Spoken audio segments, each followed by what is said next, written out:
Hey guys, it is Scott Steamroller Steen with Steamroller Picks and hitthepick.com. Sorry about that. I'm always a little like I try to time it when it comes on because there's a little bit of a delay. I was a little late today, so sorry for just sitting there like a moron for a minute. Um, Thanks for coming. It is Wednesday. It's Hump Day. It's the 11th of June. We got Game 3 of the NBA to talk about, plus a little bonus baseball play. But before we do that, let's talk about how we did yesterday. We put a lot of eggs in the Royals and the Yankees having a low-scoring first to 4.5, or excuse me, 5 innings. We had the Nerfy, minus 115. Nice thing about Nerfies is you don't have to watch the whole game to get them over with. And in the case of game tonight, you only had to watch one out as Cameron got the leadoff man, the little grounder to Bobby Witt. Like, here we go. We're good shape. Next dude comes up, walks him on 4 pitches. Here comes Aaron Judge. You're like, well, that's not good. And goes 2-0 to Aaron Judge. He's thrown 6 straight balls at this point. He really needs to throw a strike. You know who else knows that? Aaron Judge, because he absolutely cranked one to left field, and I believe it went 467, and it landed somewhere I've never seen a ball land at Royal Stadium. So yeah, that was a quickie. And as I mentioned, we had the first 5 under 4.5 as our one of our top premium plays. And yeah, they just Cameron, you knew it was going to happen.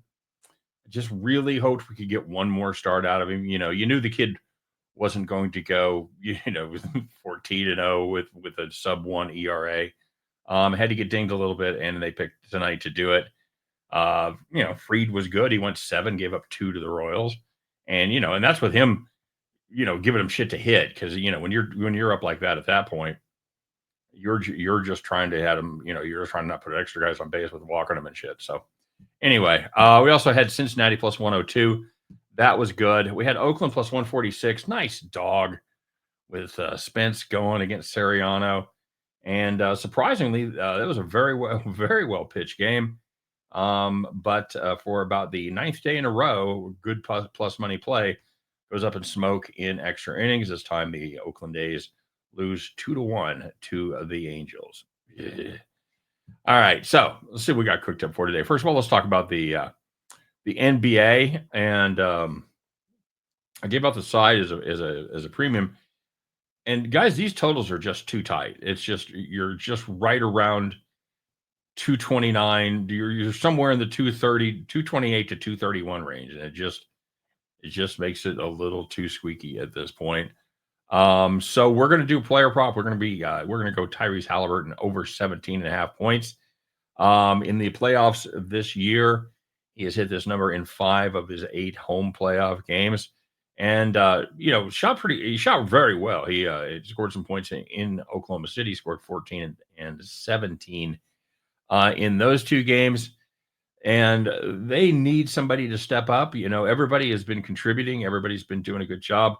I think they need someone to do just a little bit extra. And I think Halliburton is the number one guy for that position. As I mentioned, he's been shooting the ball well so far. They just need to get him a couple more shots and let him cook. And I think that's exactly what they do. So let's go with Tyrese Halliburton over 17.5 points. And we're going to take another long shot, or another dog shot in the Major League Baseball. Excuse me. We're going to back someone that I don't often back, and this is going to be the Chicago White Sox at plus 146 over the Houston Astros. Sean Burke goes for the Pale Hose, and Ryan Gusto goes for Houston. Gusto still really hasn't figured out the whole starter thing. He's kind of split time between the pen and the starting rotation, and hasn't been great as a starter. 5.88 ERA, 172 WHIP. And as you might expect from a White Sox starter, Burke hasn't been great this year either. 4.04 ERA, 144 WHIP. But you know what? He has been outstanding in his last 3. 2.37 ERA in those 3 games, 1.05 WHIP, and the Sox have won 2 of those 3 games. The other game was a 2-1 loss in Zach Eflin's only great start of the season to Baltimore there. So So yeah, and I'll be the first to admit, playing this kind of odds, you're going to need a couple things to go right. First, we're going to the Astros bullpen is better than the Chicago pen, so we're going to need some runs early. We're going to need to build some momentum and withstand the choppy seas later on in that game. Second, these guys need to keep to their current form. Berg needs to continue his good game streak. Can't talk for some reason. And Gusto continues just to needs to continue to do what he's done as part of the starting rotation. So yeah, let's take a little shot there. Put a little half unit on it, a little pizza money, whatever you want to do. Let's take the Chicago White Sox plus 146 over the Houston Astros. And I'll say this, guys. Um, I watched the Royals games. They played Chicago I guess, a week ago, maybe. This is not the same just hapless Keystone Cop Chicago White Sox team that was took the field last year. That's the Colorado Rockies. White Sox, they're still not good. Don't get me wrong, they're still not good. But you know what? They've got some young players. They're competitive. They've got pitching that can step up at times. So yeah, they're just not the automatic out. In fact, I think they won last night, if I'm not mistaken. So yeah, let's do it. Let's play Chicago White Sox plus 136.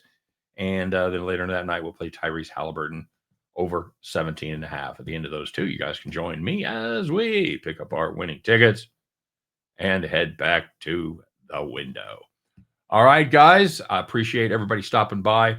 Wish you nothing but the best with your bets tonight. If you would be so kind, take a minute and hit that like button. Subscribe to the channel if you haven't done so already. Put you in the rotation. Make sure you don't miss a thing.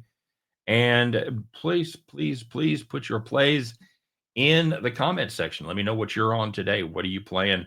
We'll always give anybody that wins a little recognition, a little shout out, if you will. And you might even wear the totally made up title of Capper of the Day and to be awarded by me each and every day, as I'm about to do here.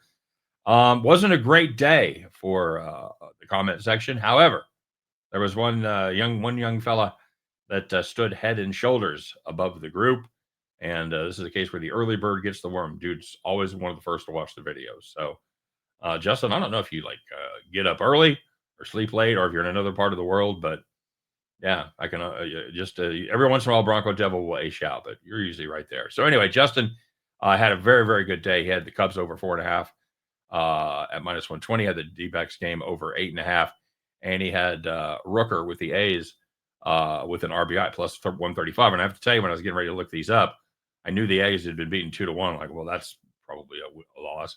I looked it up. Who had the RBI? It was Rooker. So there you go. So that's 3-0 plus 335, and that makes you, Justin McGelvey, the capper of the day. Congratulations, my friend.